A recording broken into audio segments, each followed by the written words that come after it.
Hi everyone, I'm Fiona. In today's video, let's take a quick look at the screw and the nuts we're using in our touring workshop. We are currently using all stainless steel screw and nuts to ensure the stress of our EPS mold. Here we go!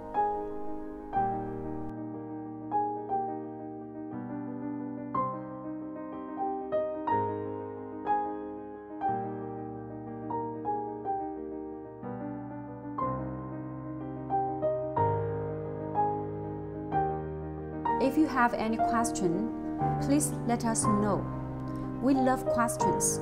Questions are great that give us ideas for future content. So, if you've got something you want to see me cover, please let me know about it. I'll see you next video.